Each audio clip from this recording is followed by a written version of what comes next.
Bien, mis compañeros Gustavo Manuel González Flores y mi compañero Miguel Ángel Gutiérrez Rosales y su presente Yasmín Guerrero Lagunas, vamos a explicarles sobre qué es el algoritmo de propagación hacia atrás de errores, o también llamada retropropagación. Fue introducido en los años 70. Es un método de cálculo del gradiente utilizado en algoritmos de aprendizaje supervisado. Se utiliza para entrenar redes neuronales artificiales y más en este ejemplo que vamos a explicar a continuación. El método emplea un ciclo de propagación y adaptación en dos fases. Aquí vamos a empezar explicando un poco sobre cómo vamos a ir entrando en este algoritmo. Una vez que se ha aplicado el patrón a la entrada de red como un estímulo, este se propaga desde la primera capa a través de las capas siguientes de la red. Esto lo vamos a entender un poquito, digamos, después. Tenemos que entender varios conceptos sobre este algoritmo, obviamente retomando que es sobre las redes neuronales. La importancia de este algoritmo consiste que a medida en que se entrena esta red neuronal, sus capas intermediarias se organizan a sí mismas de tal forma que las distintas neuronas aprenden a reconocer distintas características del espacio total de la entrada, que aprende una de la otra. La neurona toma como entrada las salidas de las neuronas de las capas antecesoras, o sea que una depende de otra. En una red de neuronas artificial, tenemos que tener en cuenta algunas características. Bueno, ahí vamos a explicar ahorita en un momentito una clasificación de redes, porque existen varias. Aquí, para entender sobre las redes que vamos a ver a continuación, vamos a entender que hay un conjunto de entradas. Ese conjunto de entradas se va a entender, a clasificar como X, desde X1, X2, X3, XN. En esa imagen vamos a percibir lo que les comentaba. Del lado izquierdo vemos en donde están las X. Ese es el conjunto de entradas que es la forma en que vamos a entrar a nuestra red neuronal. En donde está la W, eso significan los pesos sinápticos. Cada entrada tiene un peso que se va ajustando de forma automática a medida que la red neuronal va aprendiendo, o sea, va aumentando. Posteriormente vemos la función de agregación, que es el símbolo de suma. Realiza el sumatorio de todas las entradas por sus pesos. Ahí es en donde juntamos todo lo que ya aprendieron las redes. Después vemos la función de activación F. Esta se encarga de mantener el conjunto de valores de salida en un rango determinado, que normalmente va de 0 a 1 o de menos 1 a 1. Estas existen diferentes funciones de activación que cumplen con el objetivo. Lo más común o lo más habitual es que es una función sigmoide. Y al final vemos una Y, que esa es la salida. Representa el valor resultante tras pasar por la red neuronal. Eso ya es, digamos, que es nuestro resultado final. Ahora sí, vamos a entrar a explicar la red neuronal recurrente. Ok, aquí en la definición de multicapa, el perceptrón multicapa evoluciona de forma simple y para ello incorpora capas de neuronas ocultas. O sea, están ahí, pero no son visibles para las otras neuronas. Con esto consigue representar funciones no lineales. El preceptor multiplicará este compuesto por uno de la capa de entrada, que estas sí son visibles. Esto nos dará un número n de capas ocultas intermediarias. Digamos que va a ser el espacio en donde se van a procesar la información que nos va a dar Y, que es nuestra salida. Se caracteriza por tener salidas disjuntas pero relacionadas entre sí, de tal manera que la salida de una neurona es la entrada de la siguiente. Lo que les comentaba, que una neurona depende de otra. La salida de una es la entrada de otra. Ahí está el diagrama. Existen Bueno, se puede diferenciar con dos fases. Una es la propagación, en la que se calcula el resultado de salida de la red desde los valores de entrada hacia adentro. Forma ascendente, digámoslo así, de lo azul a lo verde en la imagen que estamos viendo. La otra es el aprendizaje, en la que los errores obtenidos a la salida del preceptor se van propagando hacia atrás. De ahí el nombre de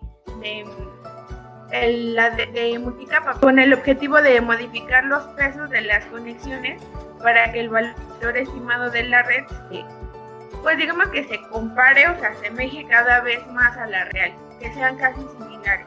Esta aproximación se realiza mediante la función del gradiente del error, donde una aprende del error que le mandó la otra, ¿no? Y es más fácil identificar en dónde está el error.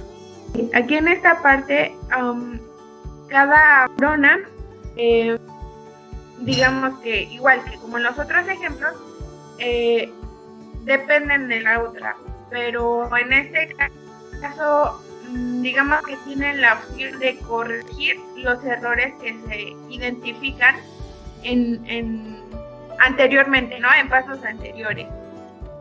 Como podemos ver en la diapositiva, en el diagrama se encuentra una capa de partida. Es en donde vamos a entrar, es en donde entra nuestro algoritmo, donde iniciamos. Luego está la capa 1 de convolución.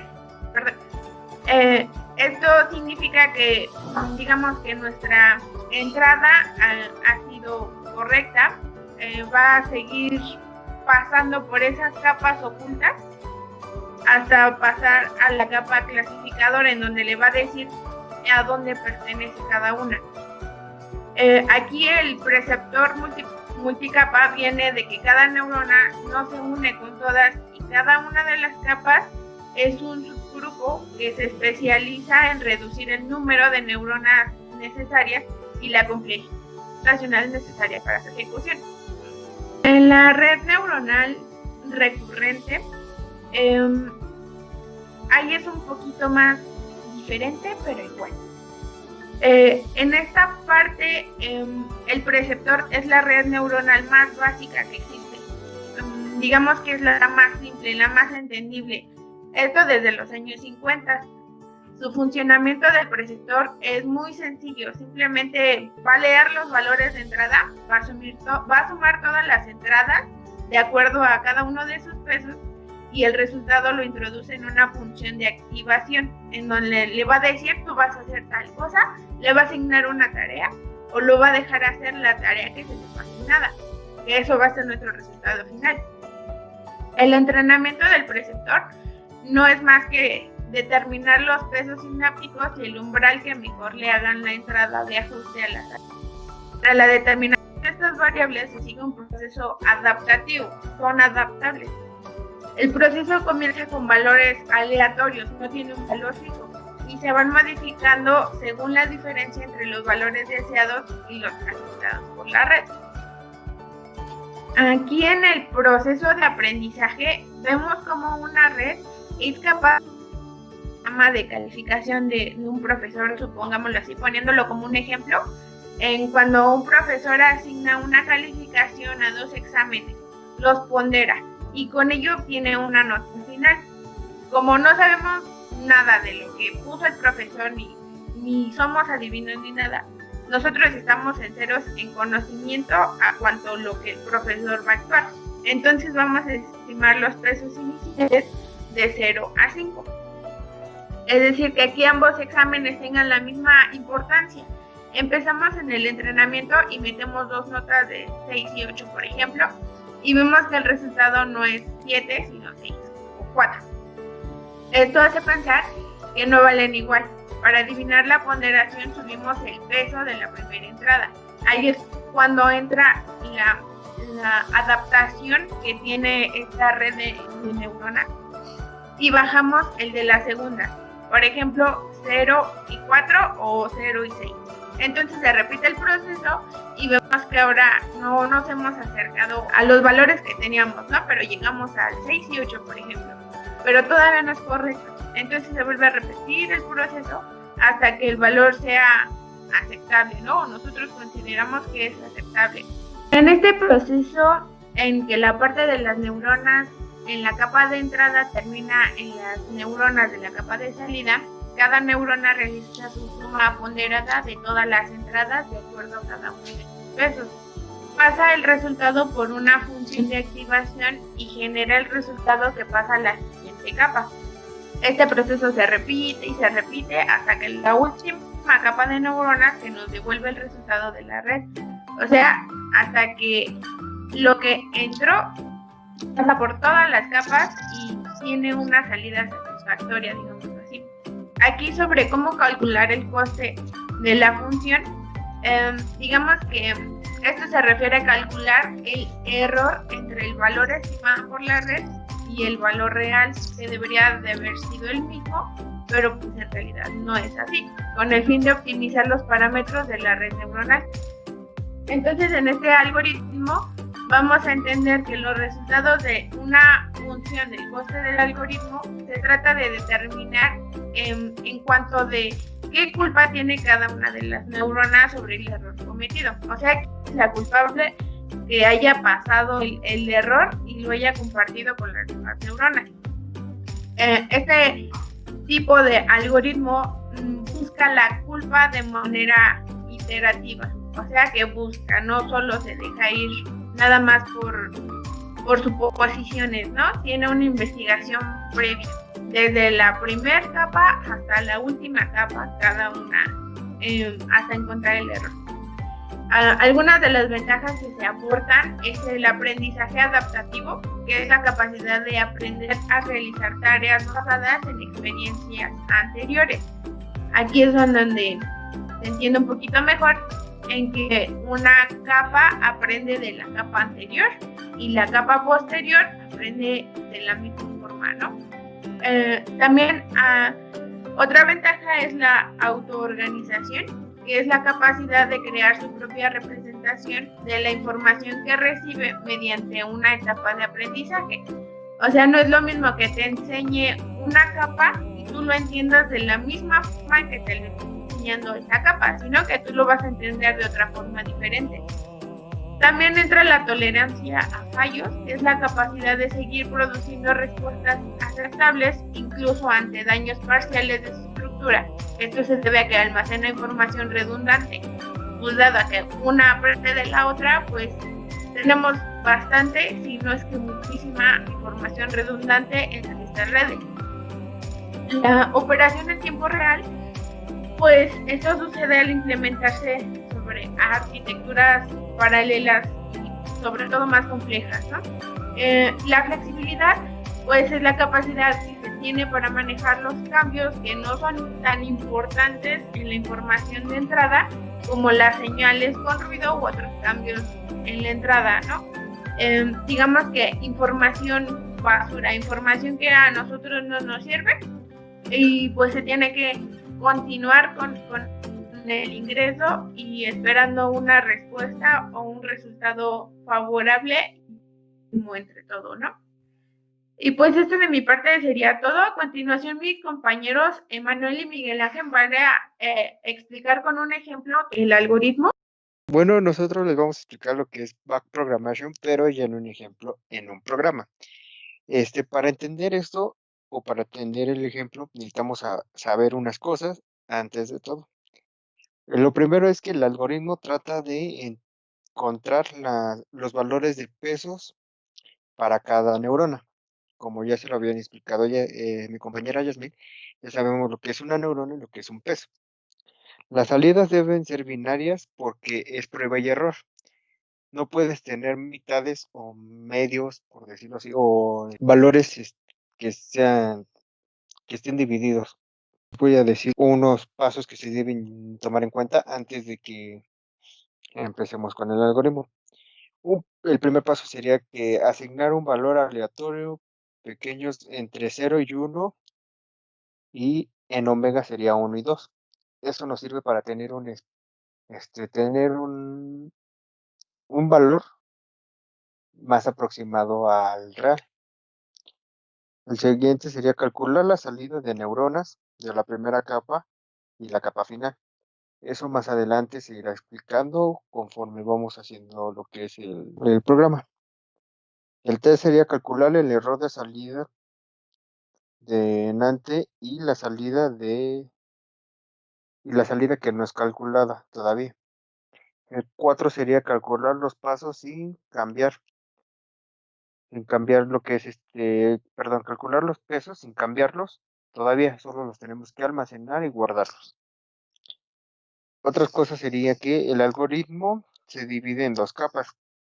La primera capa aplica un patrón a la entrada de red. La segunda capa habla de las salidas de errores que se programan para verse entre ellas. Un pequeño dato que hay que tomar mucho en cuenta sería el error, bueno, es que es como una pequeña fórmula que tenemos que tomar en cuenta, que es para que nos dé se podría decir que los errores deseados o errores que nos van a ayudar para ver si seguimos en buen camino o tenemos que regresar y empezar a checar todo otra vez. Esta fórmula sería el error es lo deseado menos lo que tenemos. Eso son en los casos de las salidas. Más adelante vamos a seguir explicando lo que son las salidas y ya en el ejemplo. Bueno, y para todo esto lo que tenemos que tomar en cuenta es la siguiente fórmula. Esta fórmula la vamos a ocupar para poder programar y hacer el ejemplo, que sería W y J por tiempo más 1 igual a W y J por tiempo más la derivada de J y de Y por Y. Esa sería nuestra fórmula que deberíamos de seguir. Continuando con la explicación del algoritmo backpropagation, ahora vamos a codificarlo utilizando un lenguaje de programación. Aquí en nuestras primeras líneas empezamos a codificar nuestra data, nuestro conjunto de entradas, por así decirlo, que vamos a utilizar. Y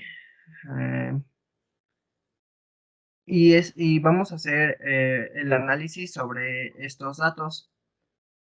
Como bien lo mencionó Yasmin, el programa, el algoritmo básicamente consiste en optimizar al máximo para obtener un buen valor de adelante, de entrada a salida y de salida a entrada para obtener un valor mínimo de error. Entonces vamos a hacerlo sobre estos valores. Después, en esta variable almacenamos nuestras entradas, que en este caso van a ser 2. También declaramos una variable donde vamos a utilizar los nodos ocultos y tenemos nuestras salidas, que en este caso solo va a ser una. Declaramos nuestra eta con .999 y nuestra alfa con .003. Tenemos un error permitido y aquí vamos a empezar a incluir nuestros vías. Nuestra vía 1 consiste en nuestra cantidad de entradas más 1, que es ir avanzando a las capas. Igualmente, segunda vía. Posteriormente declaramos unas variables dw1 que va a hacer referencia a W1, que es nuestro vía multiplicado por 0, igual dw2 multiplicado por nuestra segunda vía. Después seguimos con nuestro W1 pre, que básicamente hace la misma operación que la de acá arriba, pero lo almacenamos en una distinta variable porque esta va a ser nuestra previa. al igual que nuestro W2, que es nuestra entrada. Aquí, en esta línea, declaramos a B1 que estará, que si lo vemos, estamos creando una fila con 4 columnas. Posteriormente declaramos nuestra matriz de 4x4, como lo podemos ver en la imagen, dependiendo de los valores que hemos obtenido.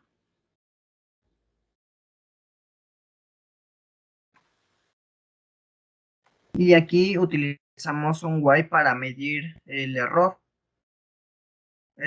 Los errores permitidos. Nos va a ir iterando todo nuestro bloque de código hasta que se cumpla esta condición, es decir, que el error permitido sea mayor a 0.2 y que el iter sea menor. Y cuando se llegue a cumplir esta condición, pues el programa se va a salir de aquí y va a ejecutar otra acción.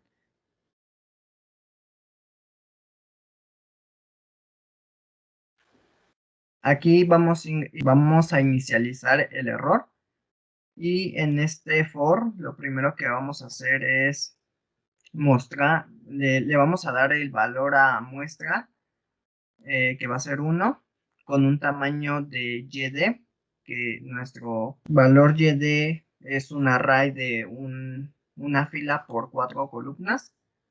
Posteriormente a ese array, posteriormente en estas líneas vamos a realizar las operaciones para obtener nuestro y1 y nuestro y2. Y aquí en y1 off lo que vamos a hacer es imprimir los valores que obtengamos de y1 en la posición de x y en la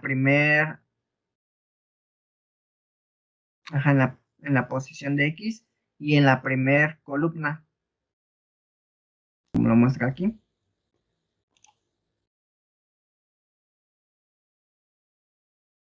Ahora quítate. Posteriormente vamos a calcular los cambios y los pesos de cada salida con un for. Inicializamos nk en 1 y nuestro nout. Posteriormente realizamos una operación. Básicamente es multiplicar las filas con las columnas para posteriormente obtener ese dato de salida y almacenarlo en esta posición de nk. Y posteriormente vamos a volver a iterar, ya que si queremos recorrer en todo el array, pues necesitamos uno que integre las filas y otro que integre las columnas. Y posteriormente mostramos ese resultado en este vector.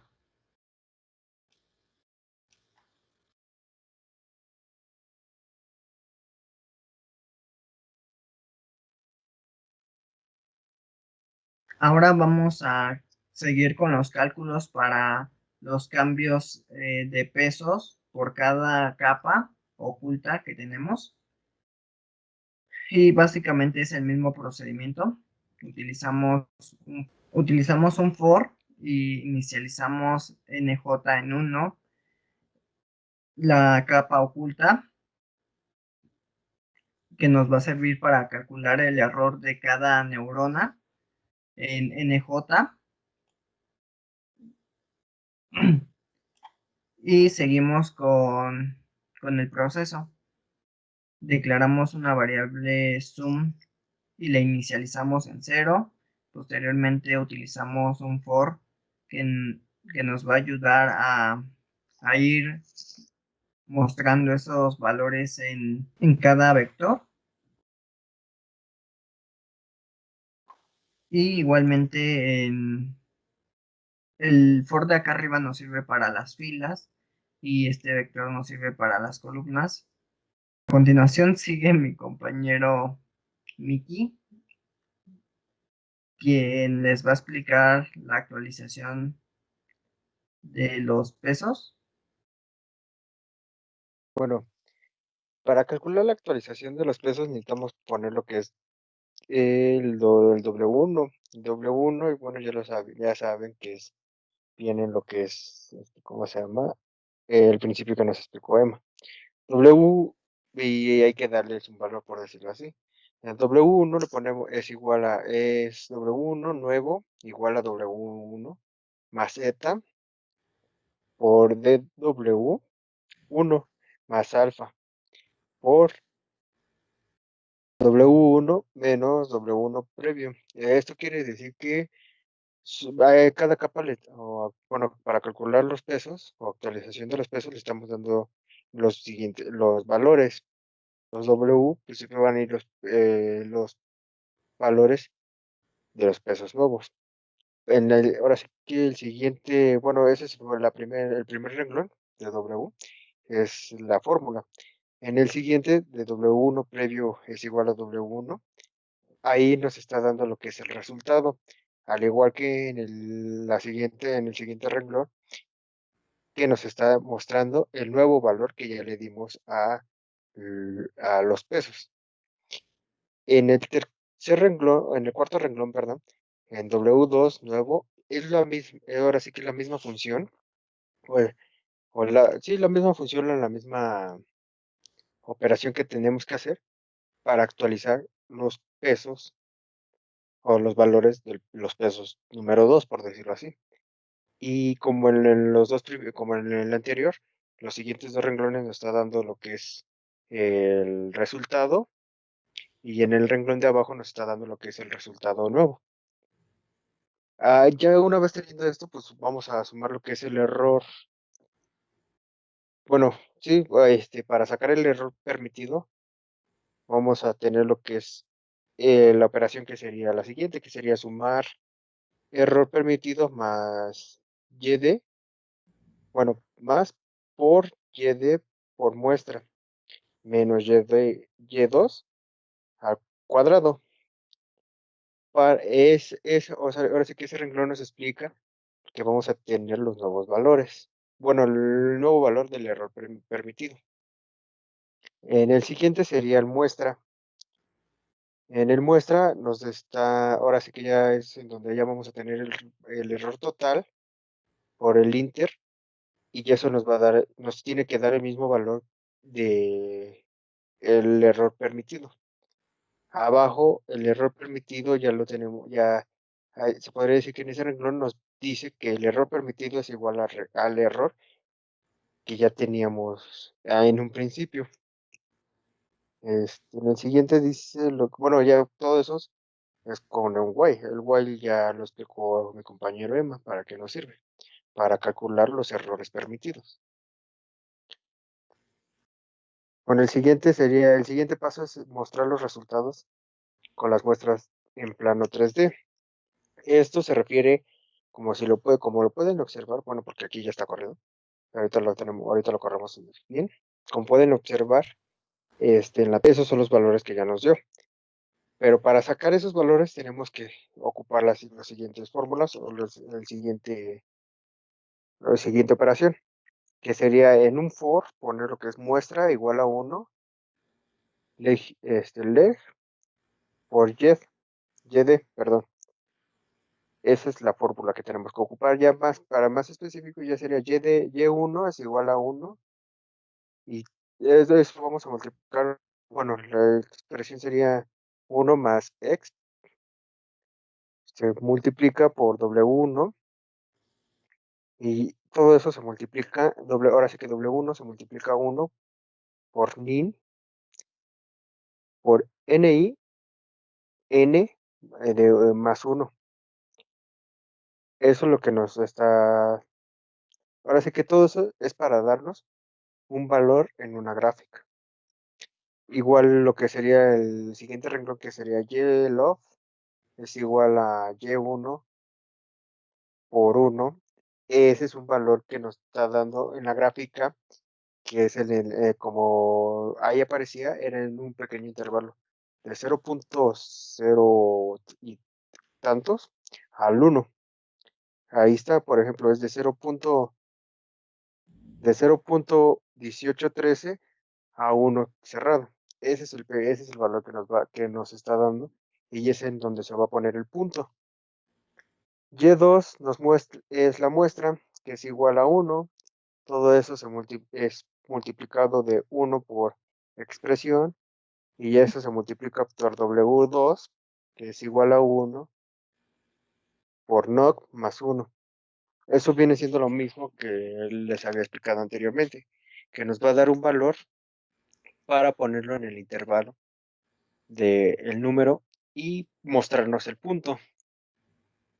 Abajo en donde dice fig, que sería figura, es para darnos el valor en 3D, pero ya con forma este, cúbica, por decirlo así, por decirlo de alguna manera. Y pues todo eso ya es con los valores, tanto con los valores de pesos como los valores de las neuronas, porque ya son los valores tan actualizados. Ahí, bueno, básicamente se los explico, sería figura 2 interposition, y ya son los valores que les había dicho que ya habíamos tenido actualizados. Y luego plot 3, que son los otros valores que ya tenemos actualizados. En EGEC 2 y GA, ya son ahora sí que estos son los intervalos del eje 2. O sea, estamos hablando que sería lo que es el eje de las Y, por decirlo así, los que la parte de arriba sería el eje de las X. Y bueno, ahí están todos los intervalos, que es de 0.03 hasta 1, de 0.2 a 1.2 y de 0.3 a 1.3 y de 1 a 0.4 y a 0.4, que viene siendo lo mismo de los intervalos. En lo que es Fig y Figure es la curva que nos tiene que dar en la en la segunda gráfica, que se podría decir que es lineal, porque bueno, ya les había explicado lo de la curva cuadrática y los intervalos. Y bueno, ya para darnos más los intervalos, pues sería en el segundo renglón, donde dice posición de la pantalla, y es Fig, bueno, Fig inner posición, y ya están los intervalos. Y en plot error, que es el error total, pues ya nos muestra cuáles son los errores correctos. Bueno, en lo que es a continuación, pues, les voy a explicar, bueno, les voy a decir lo que es lo de la gráfica lineal, porque la cuadrada, ya sabemos los intervalos y ya sabemos los puntos. Ahorita al final les voy a mostrar lo que es la 3D, perdón, y la lineal. Aquí en lo que sería Fig igual a figura, se podría decir que es la fórmula para que nos dé la gráfica lineal, y ya abajo sería lo que son los intervalos y ya con los resultados de la fórmula de arriba, que sería Fig por inner position, y ya están los resultados, el resultado que sería 16, 356, 535 y 323. Esos son los resultados que, como pueden ver en verde, dice posición en la pantalla. Y luego ya que es plot por error total, en donde ya nos muestra todo los errores correctos, por decirlo así. Bueno, en la parte derecha de su pantalla podrán observar lo que es la gráfica lineal, en donde ya está todo el intervalo que les acabo de comentar está hace rato. Y en la parte de arriba tenemos la gráfica en 3D, donde nos muestra los puntos y los intervalos. Y ya por último les voy a mostrar los valores o los errores que nos tuvieron que haber dado para ver que nuestro programa corrió correctamente. Ahí están los valores, en donde los valores son 0.0100, 0.0100 y 0.9900, 0.9900. Como se dan cuenta, son correctos los valores, que son iguales o casi iguales. Y eso sería todo por nuestra parte. par.